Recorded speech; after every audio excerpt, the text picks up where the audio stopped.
The stars twisted and bent as massive ships dropped out of hyperspace at the edge of the solar system. One by one, they appeared like deadly flowers blooming in the darkness. First came the scout ships, sleek and fast. Then the destroyers, bristling with weapons. Finally, the dreadnoughts emerged, each one the size of a small city. War Commander Thexval stood on the bridge of his flagship, the Crimson Dawn. His forearms crossed behind his back as he watched the primitive star system through the viewing screen. His scaled skin gleamed under the bridge lights, and his yellow eyes studied the third planet from the star, Earth, home to the humans. "How many ships do we have?" he asked his second-in-command. 457 vessels, Commander," replied Sub-Commander Krixta. "The largest invasion fleet in Zephyrian history." Thexval smiled, showing rows of sharp teeth. "And how many ships do the humans have?" "According to our scouts, maybe 50. All primitive. They barely know how to travel between planets." The War Commander laughed, a sound like grinding metal. "This will be easier than conquering the Deltans. At least they had energy shields." On the moon circling Earth, Admiral Jake Murphy stared at the screens of the Luna Base Command Center. Red dots filled the display, each one representing an alien warship. He had been expecting this day for 20 years, but seeing it happen still made his stomach tight. "How many?" he asked. "Over 400, sir," said Lieutenant Commander Dan Price, his voice steady despite the fear in his eyes. "They're holding position at the edge of the system." Murphy nodded and pressed a button. On his console, "Get me Captain Collins on the Defender." The screen flickered, and Captain Pete Collins appeared. His weathered face looked grim as he stood on the bridge of humanity's flagship. Behind him, Murphy could see crew members working at their stations, preparing for what might be their last battle. "Jake, I'm seeing the same thing you are," Collins said. 400+ ships. This is it. Are your people ready?" Murphy asked. "As ready as we can be. The Defender and her escorts are in position. Ground forces are standing by." Murphy switched to another channel. "General Carter, are you there?" General Lisa Carter's voice came through clearly from the orbital defense platform. "I'm here, Admiral. All platforms are online and ready." "Good. What about our special guest?" "Dr. Watson is working on the translation protocols now. She should have something for us soon." Murphy looked at the tactical display again.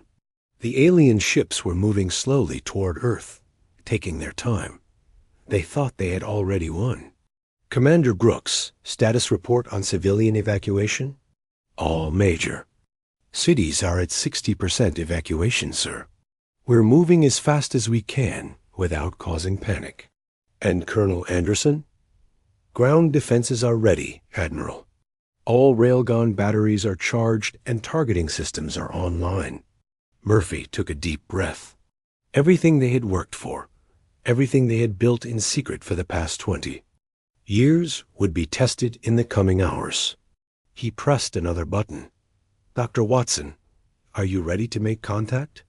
Dr. Amy Watson looked up from her computer screens in the Xenolinguistics lab. She had been working for 18 hours straight, analyzing the alien communication signals. Her eyes were red from lack of sleep, but her mind was sharp. "I think so, Admiral. Their language is complex, but I've figured out the basic structure. I can translate our message." "Good. Send it now." Watson's fingers flew over her keyboard. She had prepared this message years ago, hoping she would never need to use it. Now the time had come. On the alien flagship, Communication Officer Vexenal looked up from his station. "War Commander, we're receiving a transmission from the third planet." "Put it through the translator," Vexval ordered. The message came through. In clear Zephyrian, "This is Admiral Murphy of the Earth Defense Force. You are entering sovereign human territory. We strongly advise you to reconsider your intentions and withdraw immediately. This is your only warning." The bridge fell silent. For a moment, then Nexval began to laugh. His officers joined in, their laughter echoing through the ship. "Did you hear that, Crixta? They're giving us a warning." "How dare they?" Crixta snarled. "A primitive species threatening the mighty Zephyrian Empire." "They must be desperate," said another officer. "Look at their pathetic fleet. 50 ships. Against our 400. Vexful wiped tears from his eyes. "Send a reply. Tell them we don't negotiate with inferior species. Tell them to prepare for conquest." On Luna Base, Murphy received the alien response. It was exactly what he had expected, but it still made him sad. They were giving the aliens a chance to leave peacefully. The Zephyrians were choosing war. "They rejected our warning, sir," Dr. Watson reported. "I know. Patch me through to all ships and stations." Murphy's voice went out to every human vessel and defense platform in the solar system. "This is Admiral Murphy. The aliens have refused our warning. They have chosen to invade our home. You all know what this means. Operation Cerberus is now active. All units, prepare for battle. Remember, we are not just fighting for Earth. We are fighting for the survival of our species. Make every shot count." Across the solar system, human ships powered up their weapons. On hidden platforms, gun crews loaded their railguns. In bunkers deep underground, soldiers checked their equipment. One last time, Captain Collins stood on the bridge of the Defender, watching the alien fleet approach. His crew was ready. They had trained for this moment their entire careers. "Sir," said his tactical officer, "the aliens are accelerating. They'll reach Mars orbit in 6 hours." "Let them come," Collins said quietly. "They think they know what they're dealing with. They're about to learn how wrong they are." War Commander Vexfall stood confidently on his bridge as the fleet moved deeper into the human solar system. The primitive planet grew larger on his screens. Soon, it would belong to the Zephyrian Empire. "Prepare the bombardment fleet," he ordered. "We'll destroy their major cities first, then land ground forces to mop up the survivors." "What about their warning, Commander?" asked a young officer. Vexval's eyes glowed with contempt. "What about it? They're primitives playing with toys. They couldn't stop us if they tried." The officer nodded, but something in his expression suggested doubt. The human transmission had seemed too confident, too calm. Why would a species facing extinction sound so sure of themselves? But War Commander Vexval had conquered 12 worlds for the Empire. He had faced countless enemies and crushed them all. These humans would be no different. He was about to learn just how wrong he could. B. The Zephyrian fleet moved through space like a pack of hungry wolves. War Commander Vexval watched the human ships through his viewing screen. They looked so small and weak compared to his mighty vessels. The largest human ship was barely half the size of his smallest destroyer. "How long until we reach their planet?" he asked. 12 hours, Commander," replied Sub-Commander Crixta. "Should we demand their surrender first?" "No, we gave them a chance to submit. Now we show them the price of defying the Empire." The alien ships spread out in attack formation. Plasma cannons charged with deadly energy. Missile tubes loaded with explosives.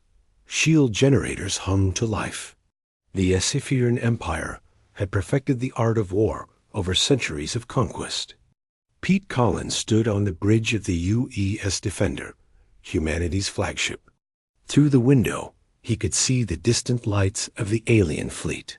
His crew worked quietly at their stations, checking weapons and systems one final time. "Captain," said Lieutenant Commander Dan Price, "long-range sensors show the aliens are moving into attack formation. I see it. Signal all ships." "It's time." The human fleet looked pitiful next to the alien armada. Only 47 ships against over 400. But Collins wasn't worried. He had a secret the aliens didn't know about. Communications. Patch me through to Admiral Murphy. Murphy's face appeared on the screen. Pete, are you ready?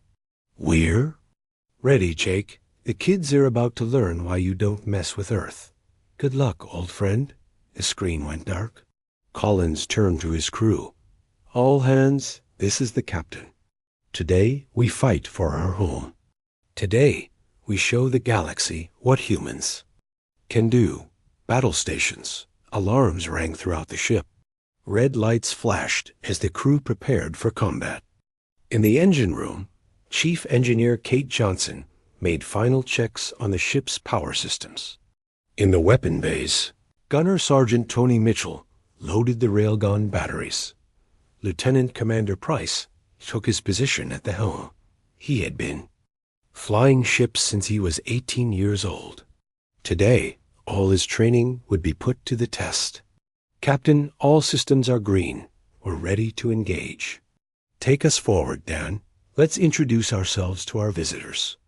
The human fleet moved toward the aliens. The Defender led the way, its sleek hull cutting through space. Behind it came the destroyers Guardian, Sentinel, and Vigilant. The cruisers Liberty and Justice flanked them on both sides. War Commander. Dexvo watched the human ships approach. Look at them, Krixta. They're actually going to fight us. Should we hail them again, Commander? No. Open fire as soon as they're in range. Show them what real weapons can do. The alien ships unleashed their first barrage. Bright plasma bolts streaked across space, each one carrying enough energy to melt steel. The humans scattered, there. Ships moving in patterns that seemed impossible. What? Dexvel stared at his screen. How are they moving like that? Lieutenant Commander Price pulled the Defender into a sharp turn that should have torn the ship apart. But the vessel held together, its advanced inertial dampeners keeping the crew safe. He rolled inverted and dove under a plasma blast, then accelerated toward the enemy. Dan, that was beautiful, Collins said. Now show them what we've got. Defender's main guns opened fire.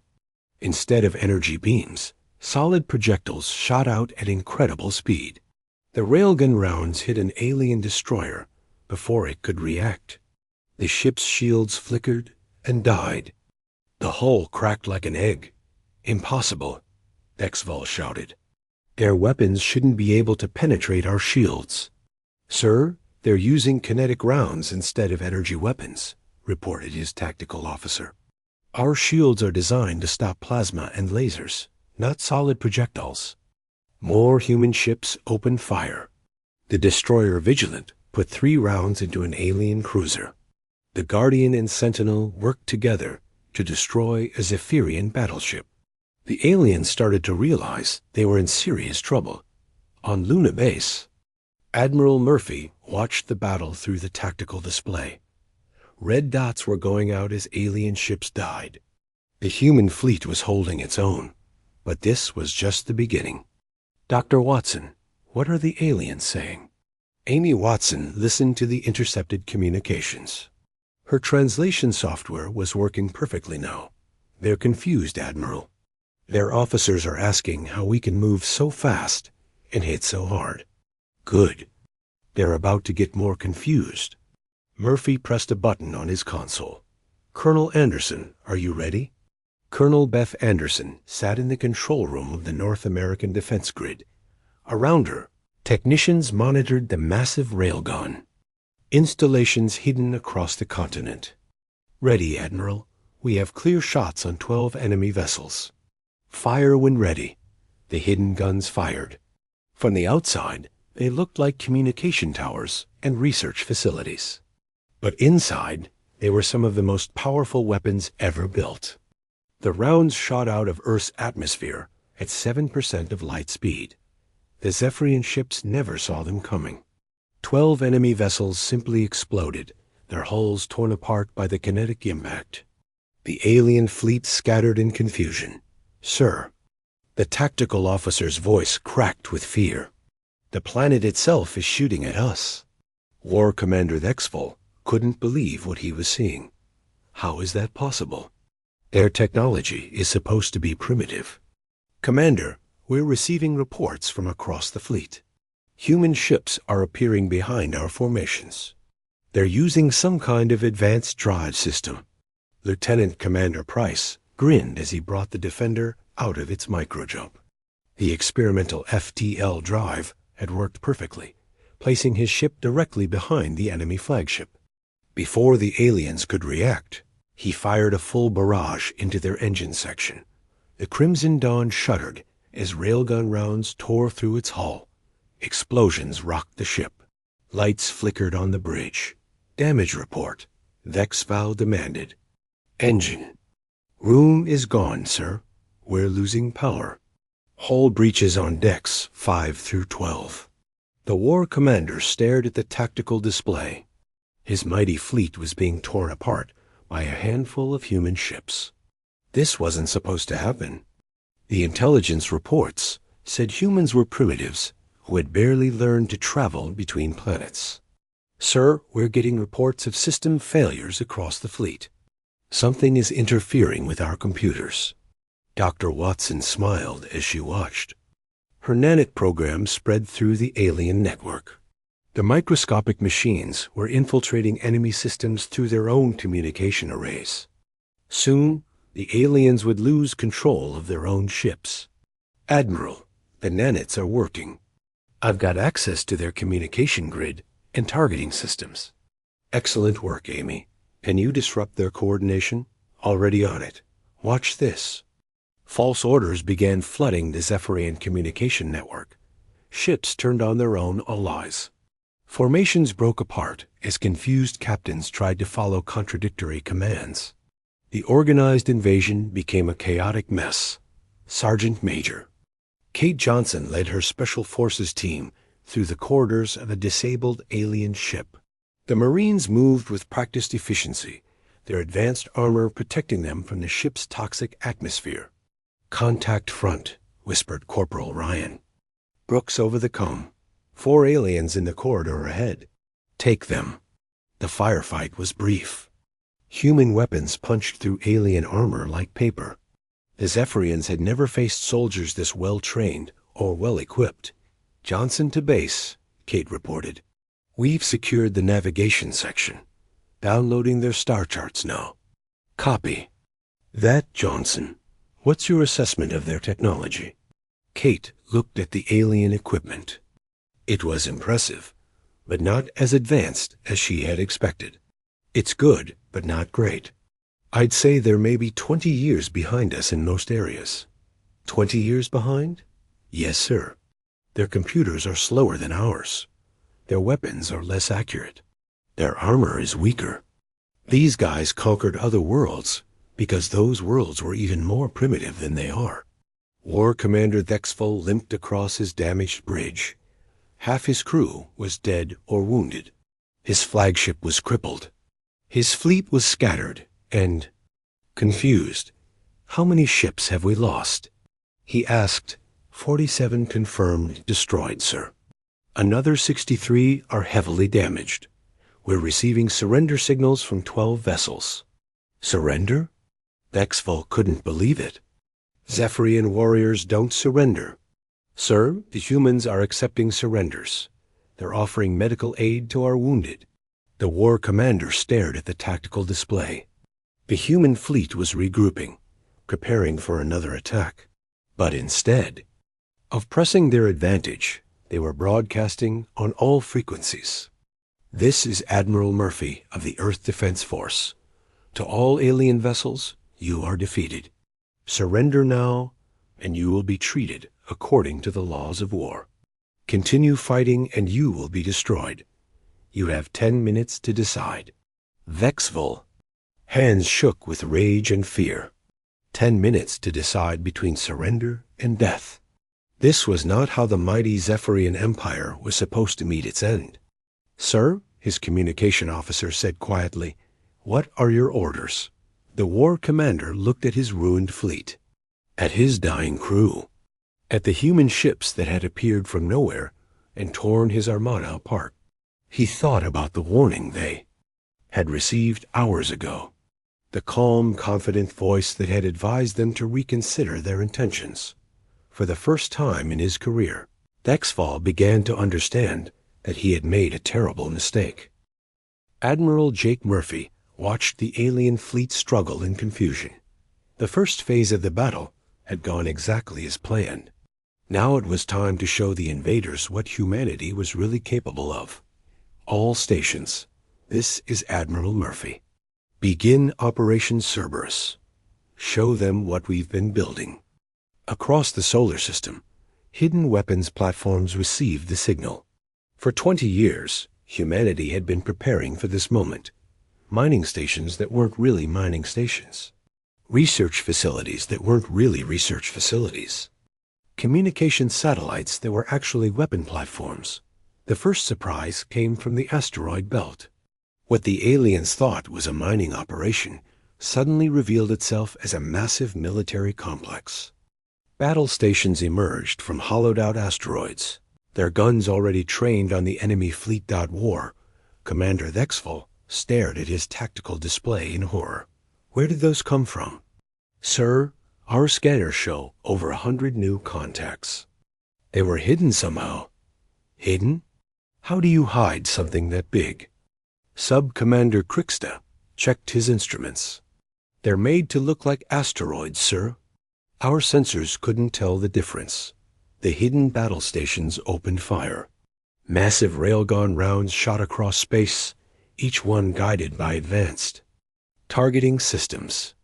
The Zephyrian ships tried to dodge, but they were too slow and too confused. Explosions lit up the darkness as enemy vessels died. Captain Pete Collins smiled as he watched the trap unfold.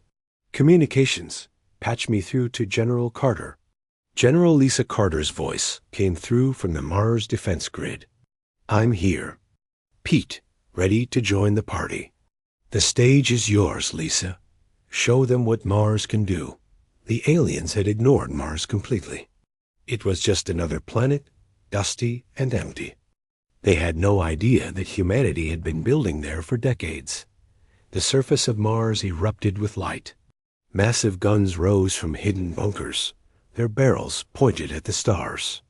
The Mars defense grid was humanity's most powerful weapon system, and it had been invisible to alien scanners. Sir? The Zephyrian tactical officer's voice cracked with fear. The red planet is armed. They have weapons installations all over the surface. That's impossible.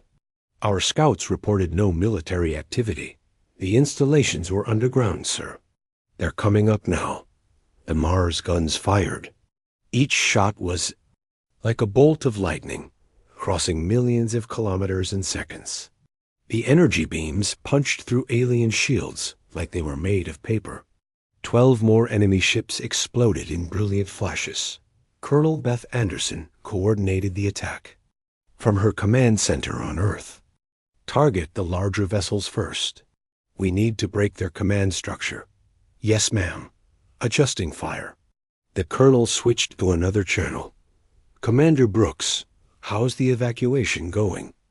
Commander Ryan Brooks checked his reports. All major. Cities are at 90% evacuation. The people are safe. Good, because things are about to get very interesting. Dr. Amy Watson worked frantically at her computer. The Nanite program was spreading through the alien network faster than expected. She could see everything the enemy was doing, hear every order they gave. Admiral, I'm reading massive confusion in their ranks. Half their ships can't communicate with each other. Their formation is completely broken. Excellent. What else can you tell me? They're trying to retreat, but their navigation systems are compromised. Some of their ships are flying in circles. Murphy nodded. Keep monitoring. I want to know what they're thinking. Lieutenant Commander Dan Price brought the Defender around for another attack run. The ship's experimental drive system let him appear anywhere in the battle zone instantly. The aliens couldn't track him, couldn't predict. where he would strike next. "Captain, I'm reading 3 enemy destroyers trying to group up near Jupiter." "Take us there, Dan. Let's break up their party." The Defender materialized behind the alien ships. Before they could react, Price fired a full spread of railgun rounds. 2 destroyers exploded immediately. The third tried to run, but wasn't fast. "Enough. Sir, we're getting a surrender signal from that last destroyer. Accept it. Have them power down their weapons and stand by for boarding." Sergeant Major Kate Johnson led her team onto the surrendering alien ship. The Marines moved carefully through the corridors, their weapons ready. But they found no resistance. The alien crew was too frightened to fight. "This is Johnson. The ship is secure.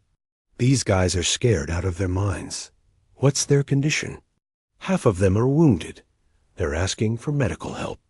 Give it to them. We're not monsters." Kate nodded to her medic. "Patch them up, Doc. They're prisoners now, but they're still living beings." The alien captain was a young female named Zix Ara. She looked at the human soldiers with fear and confusion. "Why are you helping us?" "We came to conquer your world." "Because that's what humans do," Kate replied. "We fight our enemies, but we don't let them suffer if we can help it." War Commander Thexville listened to the reports from across his fleet. Ship after ship was being destroyed or captured. His mighty armada was falling apart. "Sir, we've lost over half our vessels. The humans have weapons everywhere. They've been planning this for years." "How is that possible? They're supposed to be primitive." "Sir, I don't think they're primitive at all. Look at their technology. Their ships are faster than ours. Their weapons are more powerful. Their tactics are superior." The war commander stared at the tactical display. The human fleet was small, but it was everywhere at once. Their ships appeared and disappeared like ghosts. Their hidden weapons platforms commanded the entire solar system. "We need to retreat," he said quietly. "Sir, you heard me. Signal the fleet. We're withdrawing." "But sir, the Empire expects us to conquer this system." "The Empire expected us to fight primitives with stone weapons. These humans have technology we don't understand. They've been ready for us." Sub-Commander Krixta activated the fleet communication system. "All ships, this is flagship. Begin withdrawal to the edge of the system." But the retreat order came too late. The human trap was already closing. Captain Collins watched the alien ships try to escape. "All vessels, this is Defender. Execute hammer and anvil formation. Don't let them get away." The human fleet moved like a pack of wolves. Fast ships herded the aliens toward the heavy battle stations. Slower ships blocked escape routes. The Zephyrians found themselves trapped in a deadly crossfire. "Sir, the humans are surrounding us," reported the tactical officer. "Break through their lines," Dexville ordered. "Ram them if you have to." "Sir, they're jamming our communications. Half our ships can't receive orders." Dr. Watson smiled as she watched her computer programs take control of alien systems. "Admiral, I've got access to their main fleet database. You won't believe what I'm seeing." "What is it?" "They've conquered 12 other worlds. All of them were primitive, barely out of the Stone Age. This is the first time they've faced a technological equal." "Equal?" "Amy, I think we're a lot more advanced than they are." "You're right. Their technology is maybe 50 years behind ours. They've been conquering Stone Age civilizations and thinking they were great warriors." Murphy nodded grimly. "Well, today they learn what real warfare looks like." The battle raged for 6 more hours. One by one, the Zephyrian ships were destroyed or captured. The mighty invasion fleet that had arrived so confidently was reduced to scattered survivors. Colonel Anderson's railgun batteries picked off enemy ships trying to escape. The Mars defense grid destroyed the larger vessels. the hidden battle stations. In the asteroid belt finished off the rest.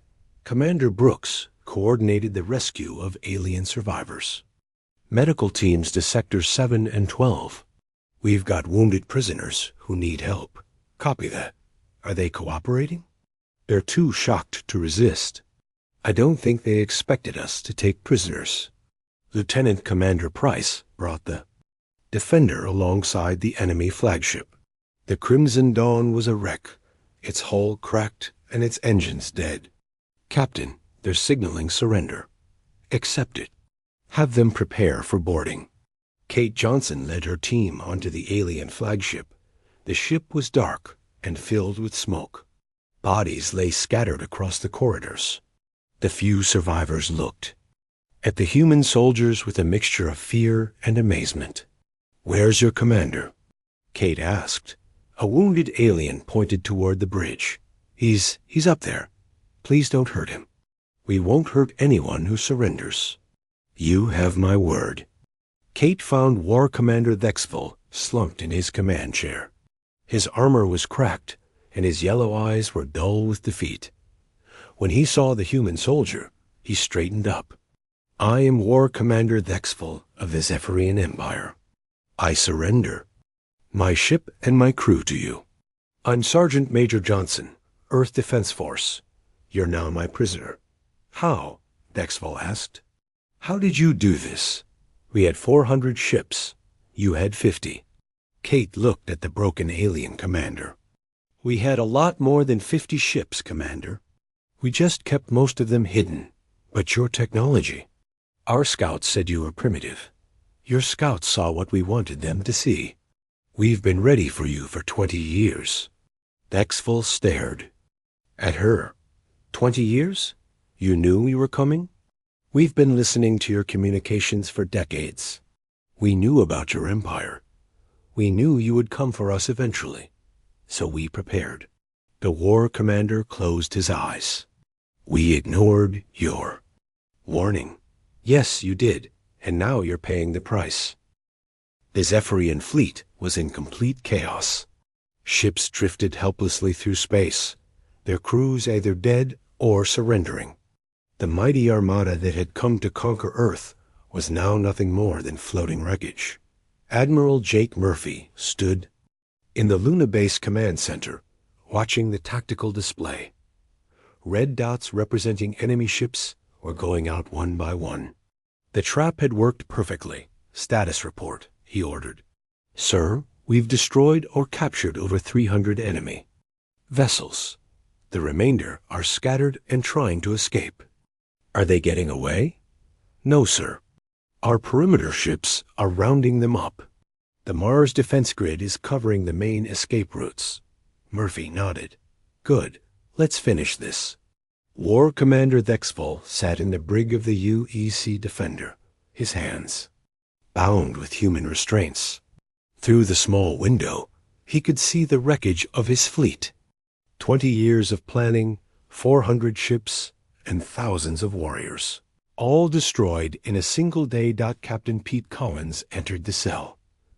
Commander, I need to ask you some questions. I will tell you nothing, Thexville replied, though his voice lacked conviction.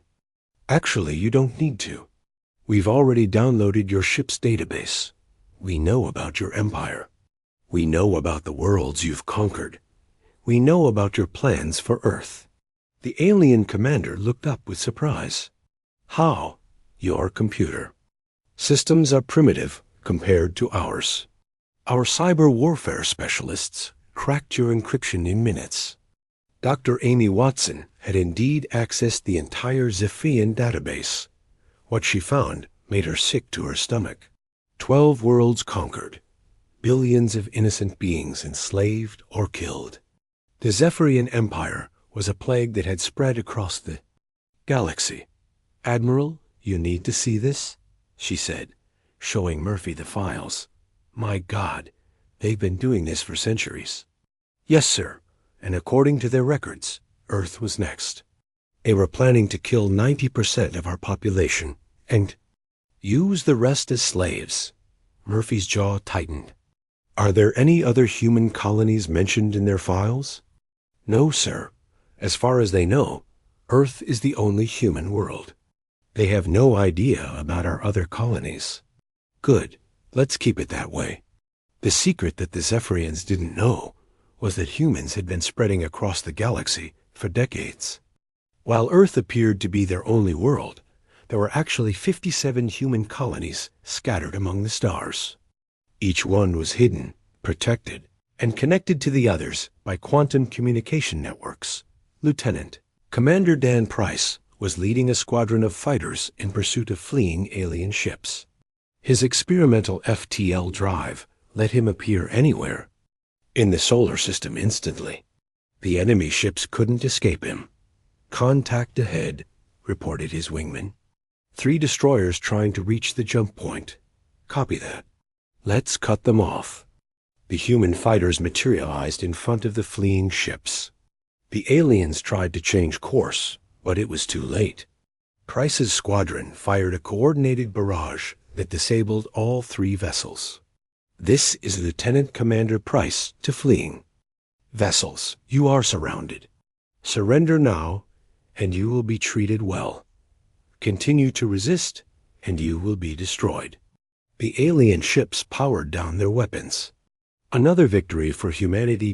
General Lisa Carter coordinated the final phase of the battle from her command center on Mars. The defense grid had performed beyond all expectations. Every shot had hit its target. Every target had been destroyed. Ma'am, we're getting reports from all sectors. The enemy fleet is finished.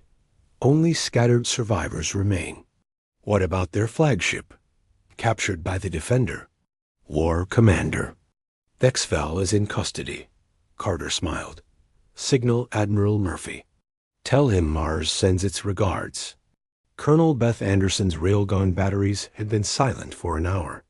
There were no more targets to shoot at. The alien fleet was gone. Colonel, we're getting reports from ground teams. They're finding alien escape pods all over the system. The crews are surrendering without a fight. Have them collected and brought to the processing centers. Full medical care for the wounded. Yes, ma'am. What about the dead? Treat them with respect. They were our enemies, but they were still living beings. This was the human way.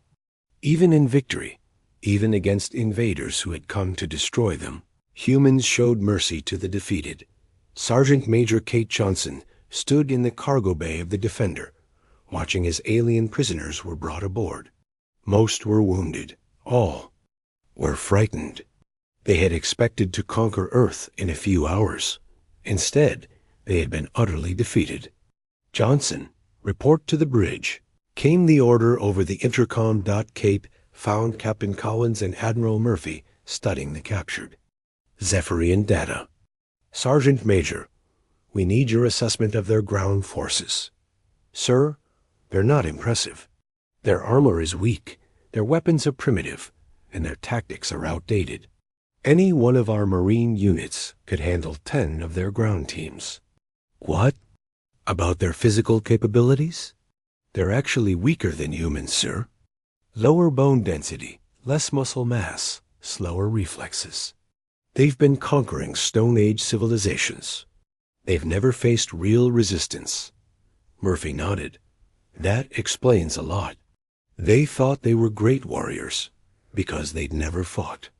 Anyone who could fight back. Commander Ryan Brooks had finished evacuating the last civilian populations. The cities were empty, the people safe in underground shelters. But it looked like the shelters wouldn't be needed. Sir, all evacuation protocols are complete. We are ready to begin repopulation procedures. Good work, Ryan.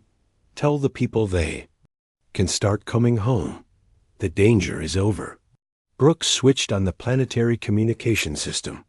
Citizens of Earth, this is Commander Brooks. The alien invasion has been repelled. I repeat, the invasion has been repelled. All enemy forces have been destroyed or captured. It is safe to return to your homes. Across the planet, people emerged from shelters and safe zones. They looked up at the sky, expecting to see alien ships. Instead, they saw human vessels patrolling peacefully. Earth was safe. Dr. Watson continued analyzing the alien database. The information was fascinating and terrifying. The Zephyrian Empire controlled hundreds of star systems. They had enslaved dozens of species. They considered themselves the master race of the galaxy. Admiral, I've found something interesting. The Zephyrians aren't the only threat out there. There are other empires, other species that might try to invade us. Are any of them more advanced than the Zephyrians? Some are, but most seem to be at similar technology levels. I don't think any of them are as advanced as we are. Murphy studied the star charts. How long do we have before word of this defeat reaches the other empires? The Zephyrians use quantum communication, but it's slower than ours. I'd say we have maybe 6 months before news of their defeat spreads. 6 months to prepare for the next wave. Yes, sir. But Admiral, I don't think there will be a next wave. Not for a long time. Why not? Watson pulled up another file. Because of what we're about to do next. War Commander Thexfall was brought to the bridge under heavy guard. His armor had been removed, replaced with simple prisoner clothing. He looked small and defeated without his symbols of rank. Commander, Murphy said, we're going to send you home. Home? Thexfall was confused. You're not going to execute me? No, we're going to do something much more effective. We're going to let you live to tell the story. Captain Collins activated the main screen. It showed the wreckage of the Zephyrian fleet floating in space. Hundreds of ships reduced to scrap metal and debris. This is what happens when you ignore our warnings, Murphy said. You came here with the largest invasion fleet in your history. We destroyed it in less than 12 hours. How many of our people died? Thexfall asked quietly. About 3,000. We tried to save as many as we could, but some of your ships exploded before we could rescue the crews. 3,000 out of 50,000? We don't kill unnecessarily, Commander. We're not like you. Thexfall stared at the screen. His mighty fleet was gone, but most of his people were still alive. The humans had shown mercy even to invaders who had come to destroy them. Why? He asked. Because that's who we are. We defend ourselves when attacked, but we don't murder prisoners. Dr. Watson entered the bridge carrying a datapad. Admiral, the message is ready. Good. Commander Thexfall, we're sending you home. In one of your surviving ships. You'll carry a message to your empire and to every other species in the galaxy. What message? Murphy activated the recording system. This is Admiral Jake Murphy of the Earth Defense Force. To all species who might be watching this recording, Earth is under the protection of humanity. We are not aggressors, but we will defend ourselves against any threat. The Zephyrian Empire learned this lesson the hard way.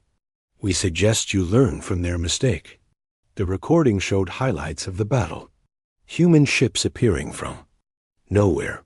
Hidden weapons platforms emerging from asteroids. The Mars defense grid destroying alien vessels with precision strikes. The complete destruction of the invasion fleet.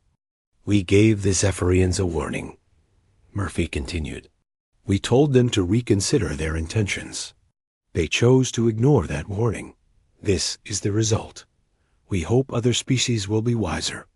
Thexfall watched the recording with growing horror. The humans had documented everything. They had proof of their victory. When this message reached the galaxy, everyone would know that Earth was not to be attacked. You're sending this to everyone? Not just everyone, Commander. We're sending it to every species. 3 months after the battle, War Commander Thexfall stood before the High Council of the Zephyrian Empire. The great hall was silent as he finished his report. The counselors stared at him with disbelief and growing fear. You expect us to believe this? Asked High Counselor Vexamar. The humans destroyed our entire fleet in 12 hours? Yes, High Counselor. I saw it with my own eyes. Show us the recording again. Dexfall activated the human message. The hall filled with images of the battle, Zephyrian ships exploding, human vessels appearing from nowhere, the Mars defense grid destroying entire squadrons with single shots. Impossible, whispered another counselor.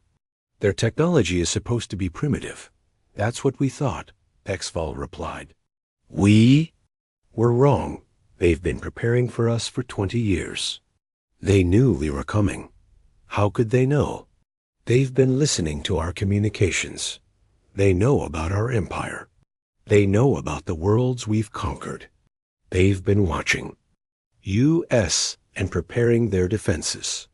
High Counselor Viximer studied the tactical data. You say they had only 50 ships? Visible ships. They had hundreds of hidden weapons platforms, battle stations disguised as mining facilities, defense grids built into planets. They turned the entire solar system into a trap. And they let you go? They didn't just let us go. They helped us. They gave medical care to our wounded. They supplied our ship for the journey home. They treated us better than we have ever treated our prisoners. The council chamber erupted in angry voices. This was not the Zephyrian way. Warriors did not show mercy to defeated enemies. Silence, Viximer commanded. Commander, what is your recommendation? Dexfell took a deep breath. We leave the humans. Alone. We never go near their space again. We pretend they don't exist. You're suggesting we run from primitives? High Counselor, they're not primitives.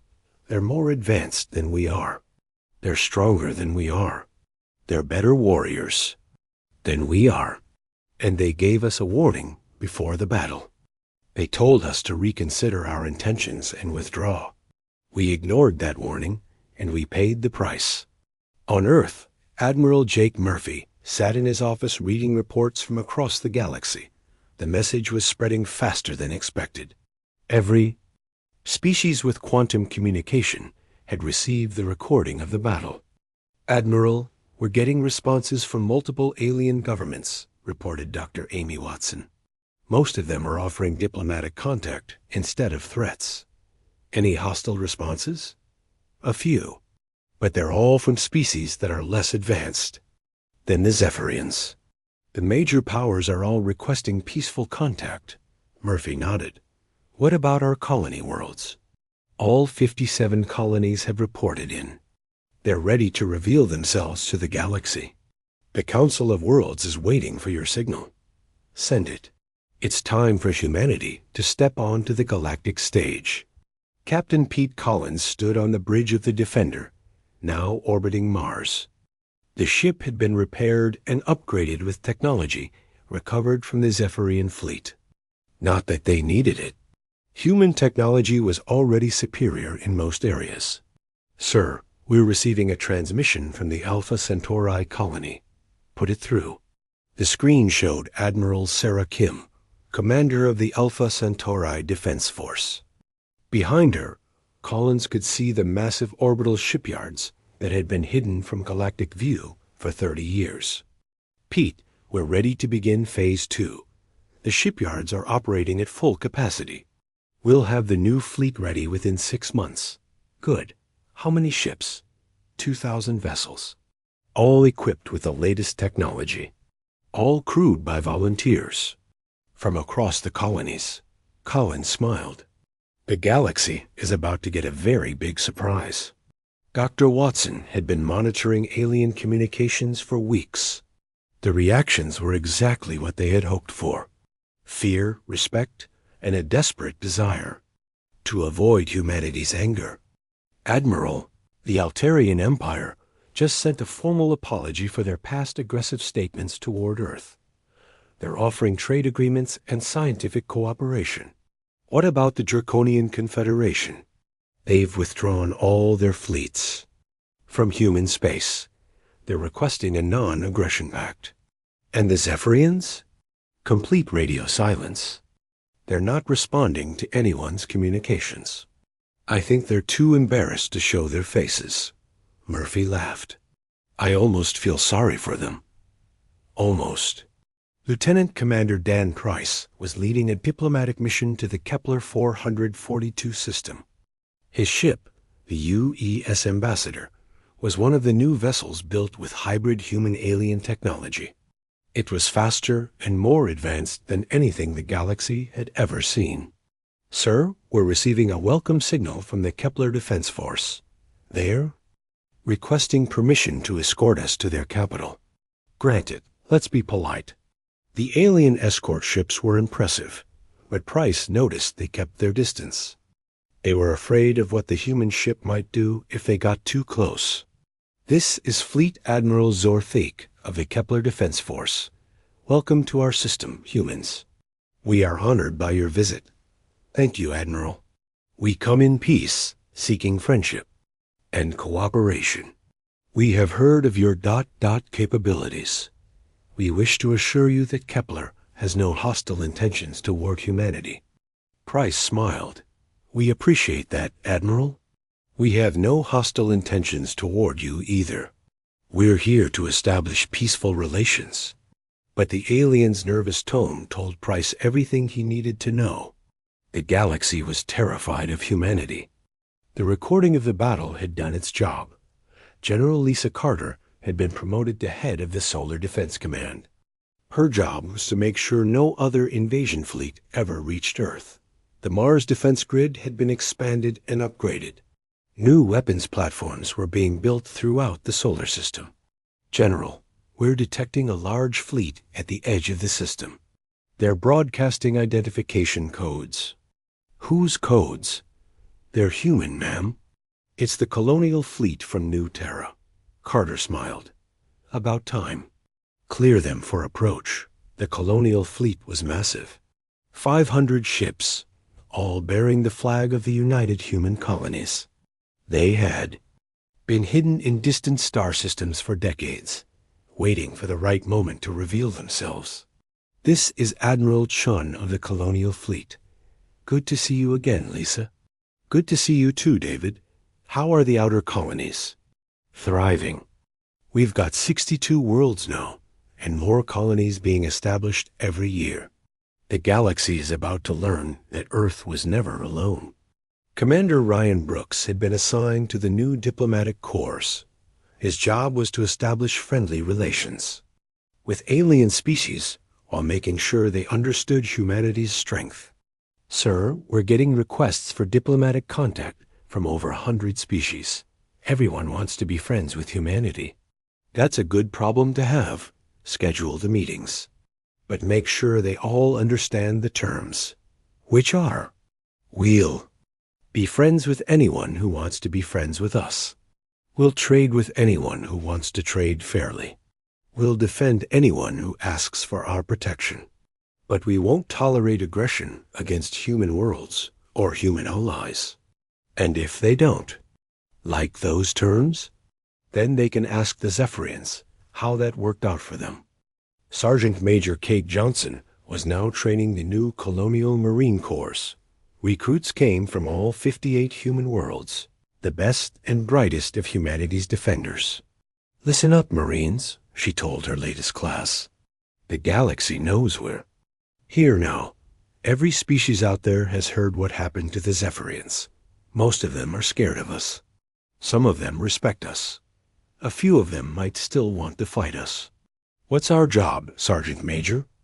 Our job is to make sure the scared ones stay scared, the respectful ones stay respectful, and the ones who want to fight us regret that decision. The recruits nodded. They had all seen the recording of the battle. They knew what human warriors could do when pushed to their limits. Remember, Johnson continued, we're not conquerors. We're defenders. We don't start fights, but we sure as hell finish them. And when we give someone a warning, we mean it. War Commander Thexvol had been stripped of his rank and exiled from the Zephyrian Empire. He now lived alone on a distant world, writing his memoirs. The book was titled The day we learned to fear the humans. They gave us a warning, he wrote. A simple, clear message. Reconsider your intentions and withdraw. We laughed at them. We thought they were primitives. Playing with toys. We were wrong. The humans had been preparing for us for 20 years. They knew we were coming. They knew our capabilities. They knew our weaknesses. They turned their entire solar system into a trap and waited for us to fly into it. When the battle was over, they could have killed us all. Instead, they showed mercy. They treated our wounded. They let us go home. They gave us a chance to tell the galaxy what had happened. The humans are not like us. They don't conquer for the sake of conquest. They don't kill for the sake of killing. But when threatened, they become the most dangerous warriors in the galaxy. I pray that no other species is foolish enough to test them again. Admiral Murphy stood in the observation deck of the new Luna station, looking out at the stars. The solar system was busier than ever. Ships from the human colonies arrived daily. Alien diplomats waited in line for audiences. Trade routes were being established. "Sir," said Dr. Watson, "we're getting reports from our deep space monitors. The Zephyrian Empire is withdrawing from their border systems. They're pulling back to their core worlds." "Good. What about the other empires?" "Most are adopting non-aggression policies.